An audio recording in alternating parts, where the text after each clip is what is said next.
सत श्री अकाल जी सारिਆਂ ਨੂੰ एक बार फिर तो स्वागत है ਤੁਹਾਡਾ ਸਾਡੇ ਚੈਨਲ ਬਾਇਓਲੋਜੀ ਵਿਦ ਗੁਰਲੀਨ ਦੇ ਅੰਦਰ। ਅੱਜ ਮੈਂ ਤੁਹਾਡੇ ਲਈ ਲੈ ਕੇ ਹਾਜ਼ਰ ਹਾਂ ਸਾਡਾ next kingdom that is kingdom fungi, ਜਿਸ ਦੇ ਅੰਦਰ ਅਸੀਂ ਪੜਾਂਗੇ ਫੰਗਸ ਦੇ ਬਾਰੇ। ਅਸੀਂ ਅੱਜ ਦੇ ਲੈਕਚਰ ਦੇ ਵਿੱਚ ਜਾਣਾਂਗੇ ਕਿ ਕਿਹੜੀ ਫੰਗਾਈ ਜੋ ਹੈ ਉਹ यूजफुल इन नेचर है या बेनिफिशियल इन नेचर है, तो केड़ी फंगाई जो है वो डेंजरस है या डिजीज कॉजिंग इन नेचर है। तो देर ना करते हुए देखते हैं फिर किहड़ियां टाइप्स ने जी। चलो फिर शुरू करते हैं। सब तो पहला गल करांगे कि फंगस वर्ड कित्थों आया। फंगस वर्ड जो है वो ग्रीक वर्ड माइक्स तो आया, जिसका मतलब की होंदा है मशरूम, जिसका की मतलब होंदा है मशरूम्स। किस वर्ड तो आया ये माइक्स तो, ठीक है जी, जिसका मतलब है मशरूम्स। तो मतलब जो भी तुसी किते मशरूम्स देखते हो तो तुसी उन्हां नूं फंगस कह सकते हो। कदे भी नहीं सोचना कि ये डिफरेंट चीज़ है। फंगस की एक टाइप ही मशरूम है, सो इस दे अंदर असीं मशरूम्स भी कवर करांगे। सो दूसरी गल की है कि फंगाई किंगडम के अंदर सारे ही वो ऑर्गेनिजम्स आउणगे जिहड़े कि ने यूकैरियोटिक इन नेचर ने, मतलब जिन्हां दे कोल प्रॉपर न्यूक्लियस है, जिन्हां the body they which double membrane bound organelles देखने को मिलते हैं। सो एक ही ने जी यूकैरियोटिक ऑर्गेनिजम्स का ही एक ग्रुप है। उस तो बाद किंगडम फंगाई के अंदर अगर असी न्यूट्रिशन की गल करिए तो ये की करते हैं, अपनी बॉडी के बाहर ही डाइजेशन कर लेंगे ने। सो डाइजेशन करने तो बाद ये फूड मटीरियल के विचों न्यूट्रिएंट्स को अपनी बॉडी के अंदर एनर्जी के लिए एब्जॉर्ब कर लेंगे ने। सो मतलब फूड की डाइजेशन कितनी होंगी है एक्सटर्नली, मतलब बॉडी तो बाहर, तो फिर उसके न्यूट्रिएंट्स को एब्जॉर्ब कर लेंगे ने थ्रू देयर सैल वॉल्स, ठीक है जी। फंगाई के अंदर सानू बहुत डाइवर्सिटी देखने को मिलती है कि मतलब जी फंगस है बहुत तरह की हो सकती है। सो साडे कोले अराउंड 1 लाख स्पीसीज जड़ियाँ ने वो फंगाई दियाँ मिलदियाँ ने। देखो इन्नी ज़्यादा वैरायटी। उस तो बाद जी साइंस जिस दे अंदर असी फंगाई की स्टडी करते हैं उसनू बोलिया जाता है जी माइकोलॉजी। तो science dealing with the study of fungi is known as mycology. I hope इन फैक्ट्स तुहानू याद हो गए। वधदे हां अगली स्लाइड दे वल। स्क्रीनशॉट कर लो जी इहदा तुसीं। जे असी गल करिए फंगाई जिहड़ी है वो दोनों ही तरीक़िਆਂ नाल साडे लई एग्जिस्ट करती है। जिद्दां असी कहने कि एक सिक्के के दो पहलू होंदे ने, उदां ही फंगाई के भी दो पहलू ने। वो किद्दां कि फंगाई तुहाडे लई बेनीफिशियल भी हो सकती है as well as it can be harmful. हुण वो किद्दां देखदे हां। जदों तां फंगाई तुहाडे लई बेनीफिशियल है दैट मीनस वो तुहाडे लई in the form of food items use होएगी, मतलब फूड आइटम्स बनाने के लिए यूज होएगी। सो किद्दां अगर तुसी ब्रेड बनाना है तो उत्थे भी फंगस का यूज़ कर सकते हो तुसी। अगर तुसी ने बेवरेजेस बनानियां ने तो उत्थे भी तुसी फंगस का यूज़ कर सकते हो। जिमें कि जदों असी ब्रेड बनाना है, ब्रेड डो प्रिपेयर करना है, सो उसकी प्रॉपर पोरोसिटी मेनटेन करने के लिए या उन्होंने स्पॉन्जी नेचर देने के लिए असी उत्थे की यूज़ करते हैं, ईस्ट यूज़ करते हैं। ईस्ट की है जी एक यूनीसैलुलर फंगस है। ये जी एक यूनीसैलुलर फंगस है, ठीक है। ये गल असी याद रखेंगे। जे असी गल करिए वेयर फॉर्मेशन या फिर एल्कोहलिक बेवरेजेस की प्रिपरेशन, तो उत्थे भी यूनीसैलुलर फंगस यूज़ होंदी है, जिसका नाम की है सैक्रोमाइसिस सेरेविसी, जिसमें तुसी इदां लिख सकते हो। एग्जाम्पल्स नाल नोट करते रहो सो दैट तुहाडे ईजीली याद हो जाए। सो ये वाली जी ईस्ट है असी यूज़ करके एल्कोहलिक बेवरेजेस प्रिपेयर कर सकते हैं। इस तो नैक्सट इसका बैनीफिट देखते हैं फंगस का की है कि ये जी फंगस है वो किस चीज़ की यूज़ होती है, एंटीबायोटिक्स बनाने के काम आती है। जिदा कि असी गल करिए पेंसिलिन की, ठीक है जी। पेंसिलिन जो है वो एक एंटीबायोटिक बनाने के काम आती है। सो पेंसिलिन के नाल असी की बना सकते हैं एंटीबायोटिक, जो कि बैक्टीरियल प्रॉब्लम्स के अगेंस्ट सानू फाइट करने हेल्प करती है। उस तो बाद लास्ट अगर देखिए तो की है लास्ट जो फंगस है वो हार्मफुल इन नेचर है, जिसके करके ये जोड़े लीफ तो येलो हुए हुए दिख रहे हैं या लीफ के उपर जोड़े तो येलो स्पॉट्स दिख रहे हैं, वो क्यों ने? वो इस करके ने क्योंकि कुछ फंगस इदां दी भी है जो प्लांट्स के केस दे विच रस्ट कॉज करती है, जिसनों असी की बोल सकते हैं, जिसकी एग्जाम्पल असी की ले सकते हैं। अगर असी प्लांट्स के केस दे विच कहिए तो एग्जाम्पल असी लवांगे प्यूकेनिया की। ये की करती है जी, ये रस्ट कॉज कर देंदी है, जिमें कि तुसी इन्हां लीव्स के केस दे विच देख सकते हो। तो एनिमल्स के अंदर भी ये कुछ बीमारियां कर सकती है जिहड़ी कि हार्मफुल फंगस है। ਹੁਣ देखते हैं साडी अगली स्लाइड की है।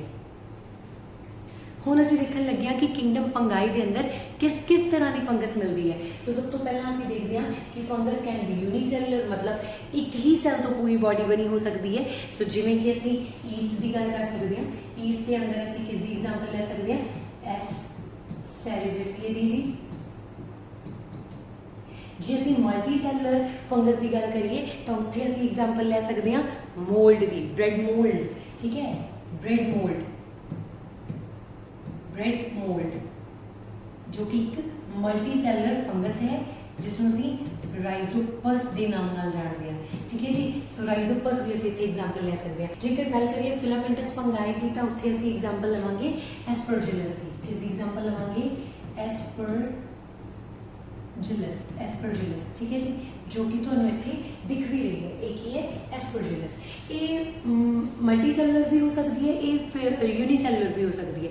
सिमिलरली जो थोड़े को एगैरिकस है ये भी यूनीसैलुलर टू मल्टी सैलुलर हो सकती है। जो थोड़े को पेंसिलियम है ये मल्टी सैलुलर फंगाई है। सो ये एग्जाम्पल्स भी तुसी दिमाग च बिठा लो।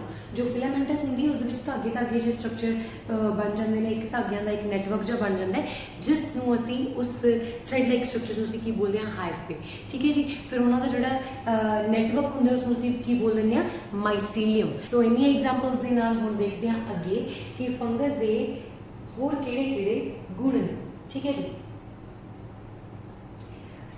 फंगाई के बारे जो असीं गल करिए तो यह कॉस्मोपॉलिटन इन नेचर है। कॉस्मोपॉलिटन इन नेचर का मतलब की है कि ये सानू हर जगह पर देखने को मिल सकती है। एयर के मिल सकती है, सॉइल के मिल सकती है, प्लांट्स के उपर मिल सकती है, एनिमल्स की बॉडी के मिल सकती है, वाटर बॉडीज के अंदर मिल सकती है।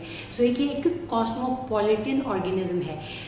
हुण जे असीं फंगस के स्ट्रक्चर की गल करिए तो इन्हां दे स्ट्रक्चर के थ्रेड लाइक स्ट्रक्चर्स होंदे ने जिन्होंने असीं की बोलते हैं हाइफे, तो उन्होंने नैटवर्क में असीं की बोलते सी माइसीलियम। हुण जो हाइफे है वो दो तरह का हो सकता है, या तो फिर सैप्टेट या एसैप्टेट। हुण सैप्टेट का मतलब की है, एक इन्हां दा हाइफे अगर सिलेंड्रिकल स्ट्रक्चर की फॉर्म के प्रेजेंट है, मतलब उसके अंदर जो सैल्स प्रेजेंट ने अगर उन्होंने सैल वॉल्स एबसेंट है तो उन्होंने असीं बोलांगे एसैप्टेट। मतलब उन्होंने जिवें कि आह वाला देखते हैं इत्थे सैल्स के विचकार कोई भी वॉल्स नहीं है जिहड़ियां दो सैल्स नूं डिफरेंशिएट करदियां होण। सो इत्थे इस तरह के असीं हाइफे नूं की बोलते हैं, असीं उसनूं बोलते हैं एसैप्टिक हाइफे या फिर कोइनोसाइटिक हाइफे, ठीक है जी। जेकर यही सिलेंड्रिकल स्ट्रक्चर्स के अंदर हर एक सैल के अराउंड वॉल्स प्रेजेंट हो, जिद्दां कि इत्थे असीं देख सकते हैं ये वाले स्ट्रक्चर्स, तो ये जे असीं हाइफे नूं असीं की बोलांगे सैप्टेट, की बोलांगे असीं इन्हां नूं सैप्टेट हाइफे, इत्थे असीं इन्हां नूं की बोलांगे सैप्टेट हाइफे। सो ये दो तरह के जिहड़े हाइफे सानूं इन्हां दी बॉडी दे विच देखण नूं मिल सकदे ने। हुण जिहड़े ये फंगस दे सैल्स ने, इन्हां सैल्स दी जो सैल वॉल हुंदी है वो काइटन तो बनी हुंदी है। किस तो बनी हुंदी है? वो काइटन तो बनी हुंदी है ते नाल ही उसदे विच पॉलीसैकेराइड्स भी हुंदे ने। तो इस चीज़ भी असीं याद रखनी है कि जी सैल वॉल है वो काइटिन एंड पॉलीसैकेराइड दो चीज़ों तो मिलके बनी हुई है। हुण देखते हैं फिर अगे असी की पढ़न वाले। हुण असी फंगस के अंदर पढ़ांगे मोड ऑफ न्यूट्रिशन, मतलब जो फंगस है वो अपना खाना किद्दां खांदी है। सो जिहड़ी फंगस है जी वो सेप्रोफाइटिक मोड ऑफ न्यूट्रिशन भी कर सकती है, ये एज अ पैरासाइट भी बिहेव कर सकती है। Fungus can be in a symbiotic relationship. जे असीं सब तो पहला सेप्रोफाइटिक फंगस की गल करिए तो ये वो वाली फंगस है जो गले सड़े मटीरियल के उपर फीड करती है, मतलब गले सड़े ऑर्गेनिजम्स के उपर फीड करती है टू डिराइव देयर एनर्जी। सो इत्थे की लिखांगे जी असीं, सो फंगस की कर रही है, फंगस जो है फीड कर रही है किस दे उपर? On dead and decaying matter. किस दे लई? अपनी एनर्जी के लिए, ठीक है जी। डेड एंड डिकेइंग मैटर के उपर ही फीड कर रही है। सो फंगस जिहड़ी है फिर एक बहुत अच्छा रोल साडे लिए प्ले कर रही है। इत्थे भी फंगस साडे लिए बेनीफिशियल है। अगर देखो तुसी गलियां सड़ियां चीज़ां इदां ही गिरियां रहणगियां तो वो उत्थे ही गलदियां रहणगियां तो उन्हां दे विचों बहुत गंदी स्मैल भी आनी शुरू हो जूगी तो उहदे उपर जिहड़े ने होर इंसैक्ट्स वगैरह ग्रो करने शुरू हो जाणगे तो उन्हां दा नंबर वधदा रहूगा तो बीमारियां फैलण दे चांसेस ने। अगर हुण ये सेप्रोफाइटिक फंगस जो है इन्ना गले सड़े मैटीरियल्स उपर फीड करेगी तो फिर ये की करेगी, इन्हां नूं ਚੰਗੀ ਤਰ੍ਹਾਂ ਡੀਕੰਪੋਜ਼ ਕਰਾ ਕੇ ਧਰਤੀ ਦੇ ਵਿੱਚ ਇਹਨਾਂ ਦੇ ਵਿੱਚੋਂ ਨਿਕਲੇ ਨਿਊਟ੍ਰੀਐਂਟਸ ਨੂੰ ਦੁਬਾਰਾ ਰੀਚਾਰਜ ਕਰਨ 'ਚ ਸਾਡੀ ਹੈਲਪ ਕਰਦੀ ਹੈ। ਤਾਂ ਇਹ ਇੱਕ ਤਰੀਕੇ ਨਾਲ ਡੀਕੰਪੋਜ਼ਰ ਦੀ ਤਰ੍ਹਾਂ ਹੈਲਪ ਕਰ ਰਹੀ ਹੈ ਸਾਡੀ। ਸੋ ਇਹ ਇੱਕ ਡੀਕੰਪੋਜ਼ਰ ਦੀ ਤਰ੍ਹਾਂ ਹੈਲਪ ਕਰ ਰਹੀ ਹੈ ਸਾਡੀ ਗਲੇ ਸੜੇ ਚੀਜ਼ਾਂ ਨੂੰ ਕਲੀਅਰ ਕਰਨ ਦੇ ਵਿੱਚ। ਸੋ ਅੱਗੇ ਦੇਖਦੇ ਹਾਂ ਫਿਰ ਨੈਕਸਟ ਤਰ੍ਹਾਂ ਦੀ ਮੋਡ ਆਫ ਨਿਊਟ੍ਰੀਸ਼ਨ ਕੀ ਹੈ।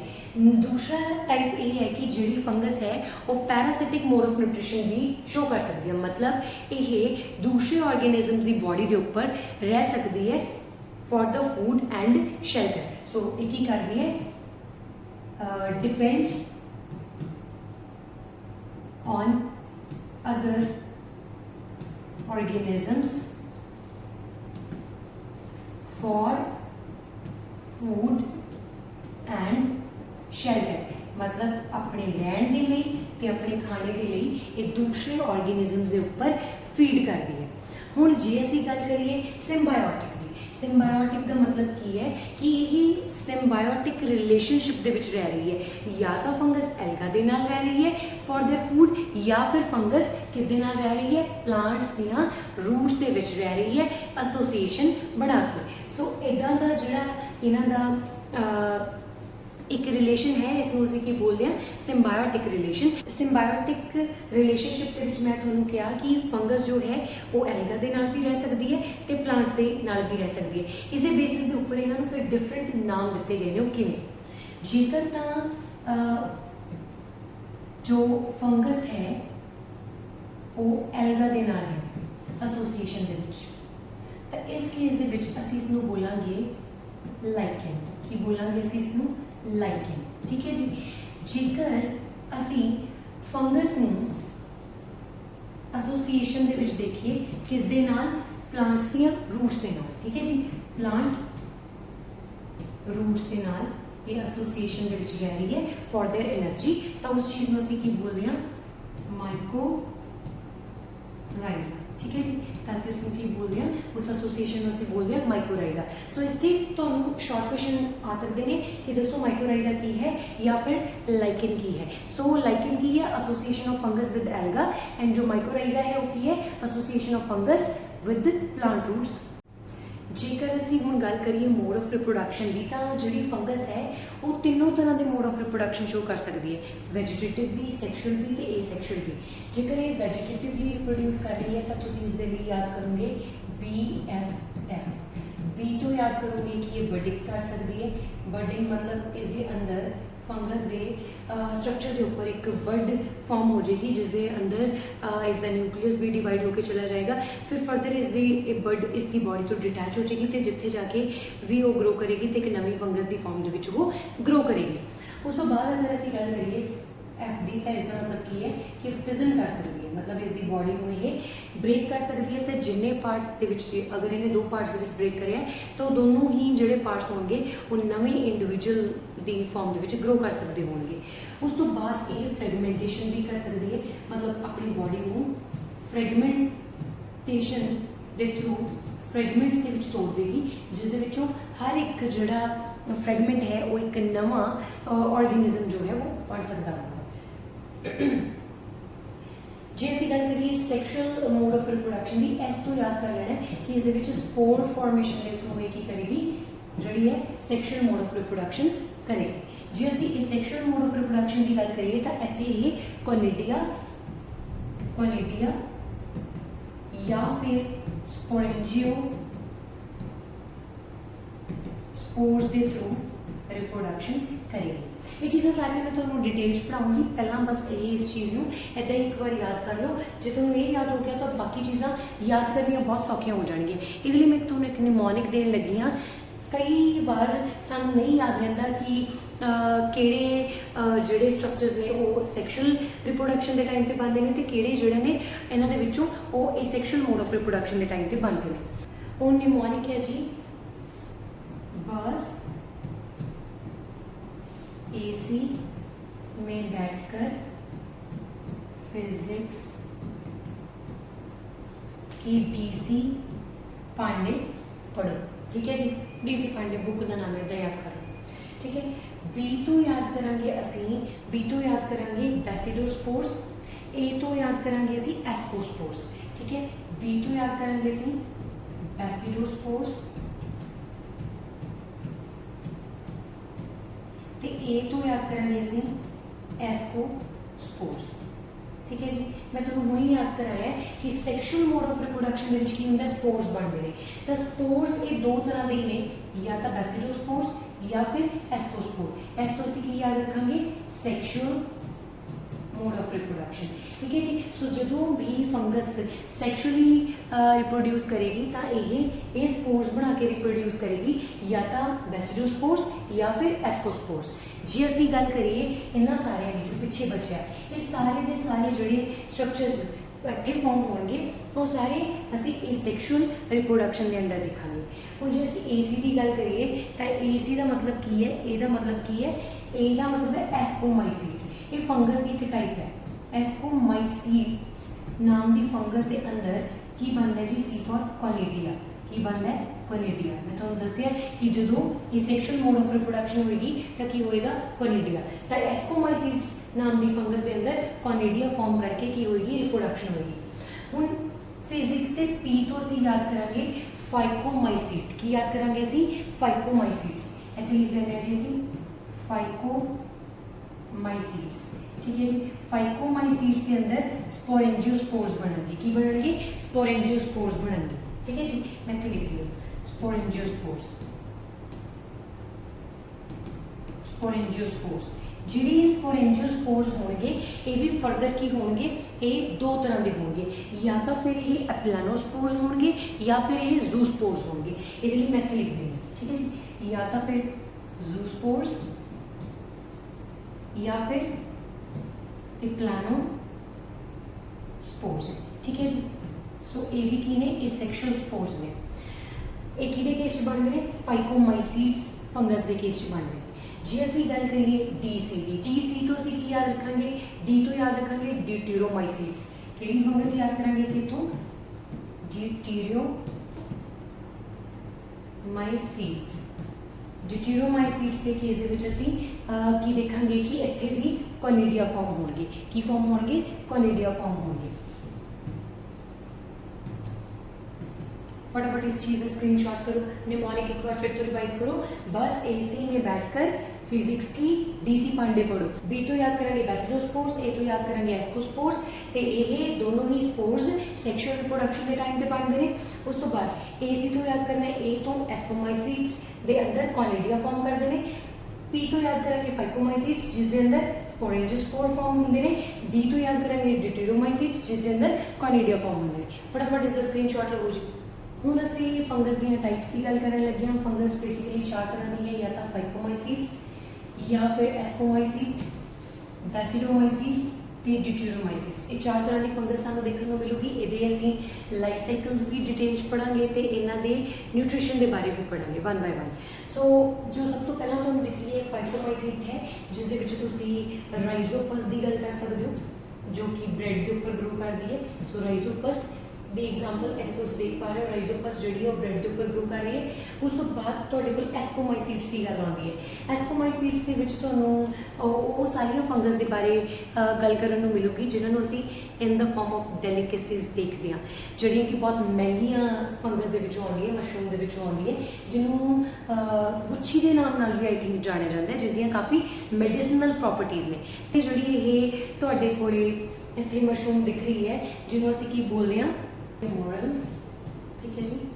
एक ही ने ट्रफल्स, ट्रफल्स की एग्जाम्पल ले सकते हैं। बैसिडोमाइसीट्स के अंदर सानू जो फोटोग्राफ दिख रही है मशरूम्स दी है जी। ड्यूटेरोमाइसीट्स के अंदर ये जो वुडलॉग के ऊपर ग्रो करी हुई फंगस है, ये ट्राइकोडर्मा की एग्जाम्पल है जी। ट्राइकोडर्मा, ठीक है जी, ट्राइकोडर्मा की एग्जाम्पल है। सो ये गल असीं याद रखांगे। अज के लैक्चर में असीं सिर्फ फाइकोमाइसीट्स के एस्कोमाइसीट्स के बारे पढ़ांगे, जिसमें असीं विद एग्जाम्पल्स कवर करांगे। बैसिडोमाइसीट्स ते ड्यूटेरोमाइसीट्स असीं नैक्सट लैक्चर में कवर करांगे। तो फिर करते हैं शुरू असीं नैक्सट टॉपिक के नाल। देखते हैं नैक्सट टॉपिक साडा की है।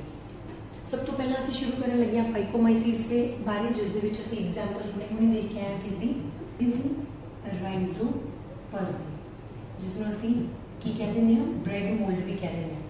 ਹੁਣ ਸਭ ਤੋਂ ਪਹਿਲਾਂ ਅਸੀਂ ਫਾਈਕੋਮਾਈਸੀਡਸ ਦੇ ਹੈਬਿਟੈਟ ਦੀ ਗੱਲ ਕਰਾਂਗੇ। ਸਭ ਤੋਂ ਪਹਿਲਾਂ ਕਿਹਦੀ ਗੱਲ ਕਰਾਂਗੇ ਅਸੀਂ? ਹੈਬਿਟੈਟ ਦੀ ਗੱਲ ਕਰਾਂਗੇ ਕਿ ਇਹ ਸਾਨੂੰ ਕਿੱਥੇ ਦੇਖਣ ਨੂੰ ਮਿਲਦੇ ਨੇ। ਇਹ ਐਕੁਆਟਿਕ ਹੈ, ਮਤਲਬ ਵਾਟਰ ਦੇ ਵਿੱਚ ਵੀ ਹੋ ਸਕਦੀ ਹੈ।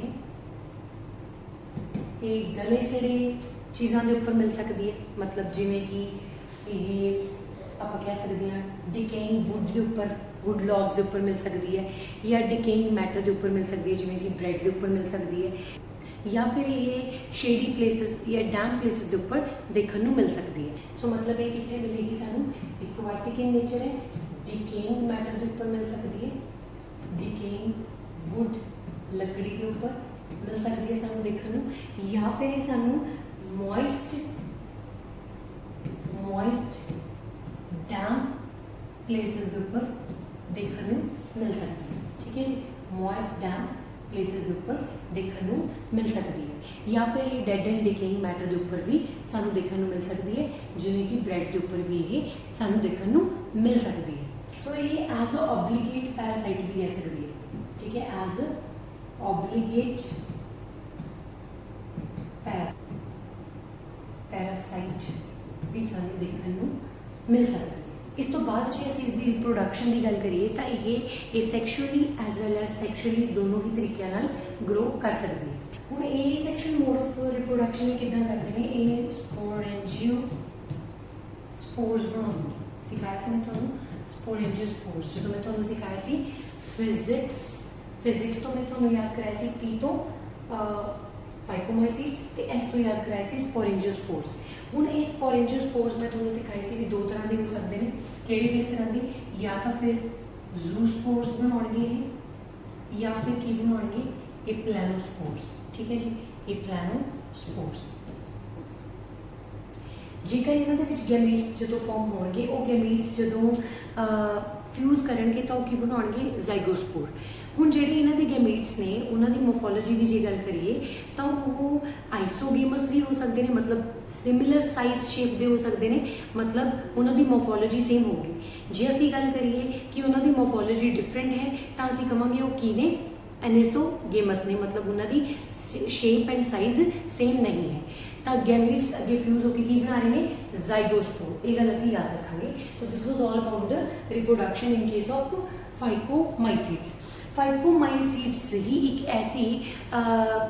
फाइकोमाइसीड्स ही एक ऐसा ग्रुप है जिसके अंदर जिहड़े फंगस प्रेजेंट है वो एसेप्टेट भी हो सकती है तो वो सैप्टेट भी हो सकती है, मतलब उसके हाइफे जिहड़े ने उन्हां दे विच सैल्स दे विच जो है वो वॉल प्रेजेंट हो भी सकती है, मतलब वो सैप्टेट हो सकते हैं। जेकर सैल वॉल नहीं प्रेजेंट है तो ये सैप्टेट भी हो सकते हैं। ये इकलौता ग्रुप ही है ऐसा। सो इन्हां दे नाल ही मैं लिख दिंदी हां, can be septate as well as septate। ठीक है जी, एक इकलौता ग्रुप है जिस दे विच इदां हुंदा है। सो इस तो बाद असीं देखण लगे हुण इस दी एग्जाम्पल्स। एक एग्जाम्पल तो असीं याद कर ली सी राइजोपस। इस दी एग्जाम्पल देने एक निमोनिक याद कर लो, राम। आर तो राइजोपस असीं ऑलरेडी याद कर लिया। ए तो याद कर लांगे असीं एल्बिगो। एम तो असीं याद कर लांगे म्यूकर। ठीक है जी, सो इन्नियां एग्जाम्पल्स सानूं बड़ी ईजीली याद हो जाएंगी। सो राम असीं निमोनिक यूज़ करांगे एग्जाम्पल्स याद करने लई। आर तो राइजोपस, ए तो एल्बिगो, एम तो म्यूकर सानूं याद हो जाता है। हुण फिर वधदे हां नैक्सट इस दी रिप्रोडक्शन नूं थोड़ा डिटेल च देखदे हां कि किद्दां इन्हां दा रिप्रोडक्शन दा जिहड़ा साइकिल है वो चलदा। चलो जी, इहदा स्क्रीनशॉट ले लो फटाफट। ये वाला ग्रुप है फाइकोमाइसीड्स का। इन्हां दे विच तुहानूं सैक्शुअल ते एसैक्शुअल दोनों तरह की रिप्रोडक्शन देखने को मिल सकती है। एसैक्शुअल के केस दे विच मैं तुहानूं पहले ही दस के आई हाँ कि हो सकता है, ये स्पोरेंजियो स्पोर्स फॉर्म हो सकते हैं। हुण देखते हैं कि इन्हां दा साइकिल किद्दां चलदा है। ठीक है जी, सो जेकर ये शुरू दे विच सो इन्हां दे विच जदों एसैक्शुअल रिप्रोडक्शन होंदी है तो ये अपने अनफेवरेबल कंडीशनस दे विच ये अपने हाइफा के उपर कुछ ग्लोबुलर स्ट्रक्चर फॉर्म कर लेंगे ने, जिन्होंने असीं की बोलते हैं स्पोरेंजियम, जिसके अंदर ये की फॉर्म करते हैं अपने स्पोर्स। फिर वो स्पोर्स जिहड़े ने जदों ये फेवरेबल कंडीशनस आउंदियां ने तो ये स्पोरेंजियम इत्थों फट जाता है, स्पोर्स जिहड़े ने वो बाहर रिलीज़ हो जाते हैं। फिर वो डिस्पर्स होने तो बाद जर्मीनेट हो जाते हैं तो एक नवी फंगस जिहड़ी है उसका नैटवर्क फॉर्म कर देंगे ने, मतलब वो तो माइसीलियम ਫਾਰਮ ਹੋ ਜਾਂਦਾ, ਫਿਰ ਤੋਂ ਉਹ ਇੱਕ ਨਵੀਂ ਫੰਗਸ ਜਿਹੜੀ ਹੈ ਉਹ ਬਣ ਜਾਂਦੀ ਹੈ। ਜਦੋਂ ਇਹਨਾਂ ਦੇ ਕੇਸ ਵਿੱਚ ਸੈਕਸ਼ੂਅਲ ਮੋਡ ਆਫ ਰਿਪਰੋਡਕਸ਼ਨ ਹੁੰਦਾ ਹੈ ਤਾਂ ਉਸ ਕੇਸ ਦੇ ਵਿੱਚ ਕੀ ਹੁੰਦਾ ਹੈ, ਦੋ ਜਿਹੜੇ ਯੰਗ ਮਾਈਸੀਲੀਆ ਹੁੰਦੇ ਨੇ ਉਹ ਆਪਸ ਦੇ ਵਿੱਚ ਕੀ ਕਰ ਜਾਂਦੇ ਨੇ, ਫਿਊਜ਼ ਕਰ ਜਾਂਦੇ ਨੇ। ਤਾਂ ਇਸ ਪ੍ਰੋਸੈਸ ਨੂੰ ਅਸੀਂ ਬੋਲਦੇ ਹਾਂ ਪਲਾਜ਼ਮੋਗੈਮੀ। ਪਲਾਜ਼ਮੋਗੈਮੀ ਤੋਂ ਬਾਅਦ ਉਹਨਾਂ ਦੇ ਵਿੱਚ ਇੱਕ ਸਟਰਕਚਰ ਫਾਰਮ ਹੁੰਦਾ ਹੈ ਜਿਸ ਨੂੰ ਅਸੀਂ ਕੀ ਬੋਲਦੇ ਹਾਂ, ਜ਼ਾਈਗੋਸਪੋਰ। ਇਸ ਜ਼ਾਈਗੋਸਪੋਰ ਦੇ ਵਿੱਚ ਹੁਣ ਜਿਹੜੇ ਨਿਊਕਲੀਅਸ ਪ੍ਰੈਜ਼ੈਂਟ ਹੈ ਉਹ ਹੁਣ ਕੀ ਹੈ, ਡਿਪਲੋਇਡ ਨਿਊਕਲੀਆਈ ਪ੍ਰੈਜ਼ੈਂਟ ਹੈ, ਜਾਂ ਦੋਨੋਂ ਹੀ ਨਿਊਕਲੀਅਸ ਦਾ ਸੈਟ ਇਹਨਾਂ ਦੇ ਵਿੱਚ ਆ ਗਿਆ ਤਾਂ ਇਹ ਕੀ ਹੋ ਗਿਆ, ਡਿਪਲੋਇਡ ਨਿਊਕਲੀਆਈ। ਫਿਰ ਇਸ ਦੇ ਵਿੱਚ ਫਰਦਰ ਕੀ ਹੋਏਗੀ, ਮਾਇਓਸਿਸ। ਮਾਇਓਸਿਸ ਤੋਂ ਬਾਅਦ ਇੱਥੋਂ ਫਿਰ ਤੋਂ ਸਪੋਰਸ ਫਾਰਮ ਹੋ ਜਾਣਗੇ, ਉਹ ਸਪੋਰਸ ਫਿਰ ਨਵੇਂ ਮਾਈਸੀਲੀਆ ਦੇ ਵਿੱਚ ਗਰੋ ਕਰ ਜਾਣਗੇ ਤੇ ਇਦਾਂ ਹੀ ਇਹਨਾਂ ਦਾ ਲਾਈਫ ਸਾਈਕਲ ਜਿਹੜਾ ਹੈ ਉਹ ਚੱਲਦਾ ਰਹੂਗਾ। ਹੁਣ ਐਸਕੋਮਾਈਸੀਟਸ ਦੇ ਅੰਦਰ ਮੈਂ ਤੁਹਾਨੂੰ ਐਗਜ਼ਾਮਪਲ ਜਿਹੜੀ ਦਿੱਤੀ ਸੀ ਉਹ ਕਿਸ ਚੀਜ਼ ਦੀ ਦਿੱਤੀ ਸੀਗੀ ਕਿ ਇਸ ਦੇ ਅੰਦਰ ਅਸੀਂ ਪੜ੍ਹਾਂਗੇ ਮੋਰਨਸ ਦੇ ਬਾਰੇ, ਮਿਊਰਲਸ ਦੇ ਬਾਰੇ ਤੇ ਟਰਫਲਸ ਦੇ ਬਾਰੇ, ਠੀਕ ਹੈ ਜੀ। ਅਸੀਂ ਐਸਕੋਮਾਈਸੀਟਸ ਦੇ ਬਾਰੇ ਗੱਲ ਕਰਦੇ ਹਾਂ ਵੀ ਇਹਨਾਂ ਨੂੰ ਕਾਮਨਲੀ ਸੈਕ ਫੰਗਾਈ ਵੀ ਕਿਹਾ ਜਾਂਦਾ, ਠੀਕ ਹੈ ਜੀ। ਸੈਕ ਫੰਗਾਈ ਕਿਉਂਕਿ ਇਹਨਾਂ ਦੀ ਬੋਡੀ ਦੇ ਵਿੱਚ ਸੈਕ ਲਾਈਕ ਸਟਰਕਚਰ ਬਣੇਗਾ, ਠੀਕ ਹੈ, ਉਹ ਵੀ ਅਸੀਂ ਦੇਖਾਂਗੇ ਕਿ ਕਿੱਦਾਂ ਬਣਦਾ। ਮੋਸਟਲੀ ਜਿਹੜੇ ਨੇ ਇਹ ਫੰਗਾਈ ਹੈ ਉਹ ਮੋਸਟਲੀ ਇਹ ਮਲਟੀ ਸੈਲੂਲਰ ਹੈ, ਮੋਸਟਲੀ ਮਲਟੀ ਸੈਲੂਲਰ। ਥੋੜੇ ਜਿਹੇ ਇਹਨਾਂ ਦੇ ਵਿੱਚੋਂ ਕੀ ਨੇ, ਸਮ ਆਰ ਯੂਨੀਸੈਲੂਲਰ, ਇਹਨਾਂ ਦੇ ਵਿੱਚੋਂ ਕੁਝ ਕੀ ਨੇ ਯੂਨੀਸੈਲੂਲਰ, ਠੀਕ ਹੈ ਜੀ। ਇਹ ਗੱਲ ਵੀ ਅਸੀਂ ਯਾਦ ਰੱਖਾਂਗੇ। ਉਸ ਤੋਂ ਬਾਅਦ ਜੇਕਰ ਅਸੀਂ ਗੱਲ ਕਰੀਏ ਇਹਨਾਂ ਦੇ ਮੋਡ ਆਫ ਨਿਊਟ੍ਰੀਸ਼ਨ ਦੀ ਤਾਂ ਇਹ ਵੀ ਸੈਪਰੋਫਾਈਟਿਕ ਮੋਡ ਆਫ ਨਿਊਟ੍ਰੀਸ਼ਨ ਕਰਦੇ ਨੇ ਜੀ, ਗਲੀ ਸੜੀ ਚੀਜ਼ਾਂ ਦੇ ਉੱਪਰ ਫੀਡ ਕਰਦੇ ਨੇ, ਸੈਪਰੋਫਾਈਟਿਕ ਇਨ ਨੇਚਰ ਨੇ, ਠੀਕ ਹੈ। ਜੇ ਸੈਪਰੋਫਾਈਟਿਕ ਨੇ ਤਾਂ ਇਹ ਡੀਕੰਪੋਜ਼ਰਸ ਦੀ ਤਰ੍ਹਾਂ ਐਕਟ ਕਰਨਗੇ, ਡੀਕੰਪੋਜ਼ਰਸ ਨੇ ਇਹ, ਠੀਕ ਹੈ ਜੀ। ਮਤਲਬ ਨਿਊਟ੍ਰੀਐਂਟਸ ਨੂੰ ਗਲੀ ਸੜੀ ਚੀਜ਼ਾਂ ਦੇ ਵਿੱਚੋਂ ਅਰਥ ਦੇ ਅੰਦਰ ਦੁਬਾਰਾ ਰੀਚਾਰਜ ਕਰਨ 'ਚ ਹੈਲਪ ਕਰਦੇ ਨੇ, ਸੋ ਇਹ ਕੀ ਨੇ, ਡੀਕੰਪੋਜ਼ਰਸ ਨੇ। ਉਸ ਤੋਂ ਬਾਅਦ ਅਸੀਂ ਇਹਨਾਂ ਦੇ ਇੱਕ ਹੋਰ ਕੈਰੈਕਟਰ ਦੀ ਗੱਲ ਕਰਾਂਗੇ ਕਿ ਇਹ ਕੀ ਨੇ, ਪੈਰਾਸਿਟਿਕ ਇਨ ਨੇਚਰ ਨੇ, ਤਾਂ ਮਤਲਬ ਦੂਸਰੇ ਆਰਗੇਨਿਜ਼ਮਸ ਦੀ ਬੋਡੀ ਦੇ ਉੱਪਰ ਫॉर ਫੂਡ ਐਂਡ ਸ਼ੈਲਟਰ ਇਹ ਰਹਿ ਸਕਦੇ ਨੇ ਜੀ। ਇਹਨਾਂ ਦੇ ਬਾਰੇ ਇੱਕ ਹੋਰ ਚੀਜ਼ ਵੀ ਤੁਹਾਨੂੰ ਮੈਂ ਦੱਸ ਦਵਾਂ ਕਿ ਨੇ ਇਹ